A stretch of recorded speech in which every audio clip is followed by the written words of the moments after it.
Bonjour à toutes et à tous, bienvenue dans cette nouvelle édition en ce mardi 14 août et dans l'actualité de la région, c'est à Lille que l'Orchestre français des jeunes a élu domicile pour des répétitions et aussi pour plusieurs concerts qu'ils donneront en cette deuxième quinzaine d'août. Ils sont entre 50 et 100 jeunes musiciens de toute la France issus de formations différentes.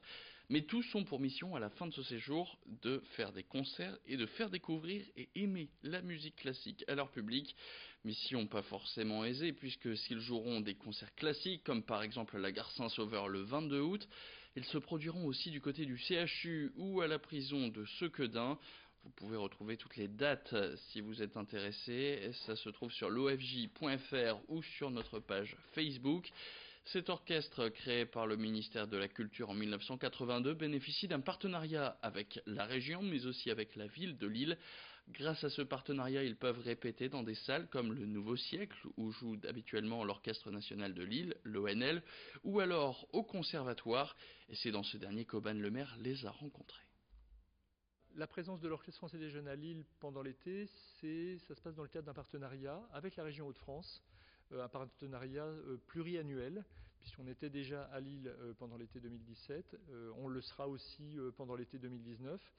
Et en fait, Lille est une ville d'abord très agréable, d'abord aussi très accueillante, qui aime beaucoup la musique, et qui en plus présente des équipements. Et ça c'est important, évidemment, c'est essentiel, les équipements techniques qui permettent à l'Orchestre français des jeunes de répéter dans de bonnes conditions. Donc que ce soit au Nouveau Siècle, où on va répéter dans quelques jours, et on répétera sur le plateau du Nouveau Siècle, dans le cadre de notre partenariat aussi avec l'Orchestre national de Lille, et puis au Conservatoire, où on est en ce moment, en particulier pour les concerts de musique de chambre. Après la musique, on passe au sport et on prend la direction des M de Marque où les jours de vent, la plage gigantesque devient l'un des spots privilégiés de la région pour faire du char à voile. Un sport facile, ouvert à tous, avec un peu de technique qu'on apprend en peu de temps. Même les débutants peuvent profiter un peu de vitesse et de la sensation de glisse sur le sable, sans oublier des vues imprenables sur les paysages de la région. À la découverte de ce sport, Corentin Escaillé.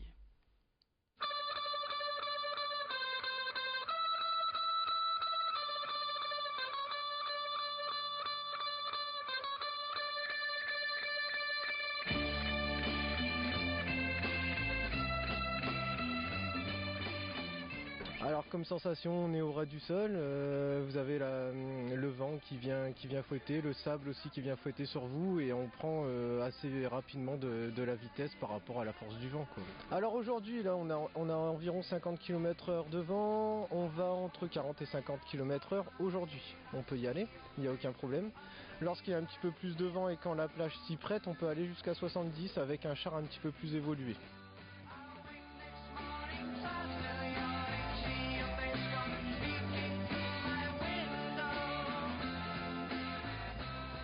Ça n'est pas technique du tout, il faut simplement 10 minutes, 15 minutes de pratique, bien écouter et puis après tout roule. Si on voit qu'une personne se débrouille bien ou pas, on lui donne quelques petites consignes pour qu'il puisse s'évader, explorer un petit peu le paysage.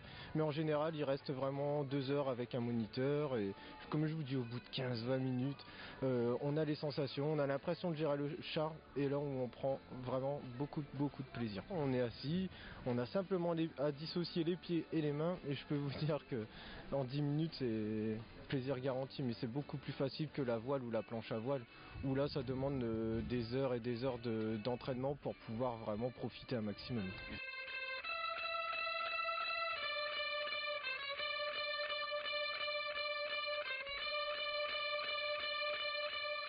L'été, ça n'est pas la période la plus facile pour pouvoir faire du char à voile. On a l'impression pourtant voilà, il y a un petit peu de soleil, un petit peu de vent, c'est super, mais c'est souvent l'arrière-saison, avril, mai, juin, voire septembre, octobre, où les journées sont les plus propices au char à voile. Il n'y a aucune pratique sportive à faire, donc tout le monde peut y adhérer, il n'y a aucun problème pour ça.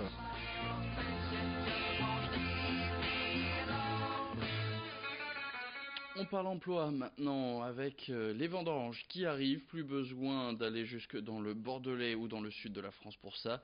Sachez qu'il y a des vignes dans les Hauts-de-France qui sont aussi à la recherche de bras. Direction Château-Thierry, tout au sud de l'Aisne. Là-bas, ce sont près de 600 postes qui restent à pourvoir, alors que le début des vendanges est prévu approximativement entre le 27 août et le 3 septembre. La date sera fixée selon la météo qui va arriver dans les prochains jours. Ces vignes produisent un raisin utilisé pour faire du champagne. Les cueilleurs sont rémunérés au SMIC. Alors si vous êtes intéressé, vous pouvez entrer en contact avec le Pôle emploi de Château-Thierry sans avoir besoin d'envoyer un CV. Attention, sur place, les cueilleurs ne pourront pas être logés par l'employeur. Une expérience qu'il vaut donc mieux préparer à l'avance. Plus d'explications avec Estelle Renard, conseillère Pôle emploi de Château-Thierry, qui répondait par téléphone aux questions d'Adrien Lannoy. Peu d'employeurs ont la capacité de loger. Donc les personnes qui viennent de loin doivent trouver solution pour pouvoir se loger par leurs propres moyens. Ça veut dire que ça a un coût pour la personne qui viendrait. C'est pour ça qu'il faut plutôt s'organiser sur une équipe pour pouvoir peut-être déjà limiter les frais rien que pour venir jusque chez nous. Partager peut-être, je ne sais pas si vous êtes 4 ou 5 dans la voiture, ça permet de partager des frais de carburant et puis voir un petit peu tout ce qu'il peut y avoir comme solution de logement. Je pense au camping, au gîte, etc. Mais tout ça, c'est sûr que plus on est nombreux et plus on peut se partager les frais et retomber un petit peu sur ses pattes à la fin, une fois qu'on a gagné son salaire des vendanges. Et puis on termine avec cet animal nuisible qu'on connaît trop bien dans la région, le rat musqué, un rongeur qui cause du tort à de nombreuses cultures, particulièrement dans le Marais audomarois. Les piégeurs tentent donc capturer le plus possible avec des grillages électriques. Certains agriculteurs utilisent même le tir à la carabine, mais c'est trop compliqué puisque les créneaux sont limités. Il faut se lever très tôt pour pouvoir observer des rats musqués. Les maraîchers du Marais de Saint-Omer demandent, eux, le retour de l'autorisation du piège chimique, seule solution efficace selon eux, mais interdit en Europe depuis 2009.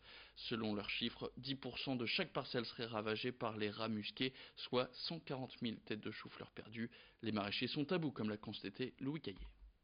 Ici, sur la parcelle, en moyenne, je suis à 10%, tranquille, touché par les rats. Je suis une dizaine de pourcents. 10 à 15% là. Et c'est toutes les parcelles pareilles. Donc vous comptez 10%. Un producteur qui travaille sur 15 hectares, ça fait la valeur de 1,5 hectare qui plante, qui travaille, qui met l'engrais.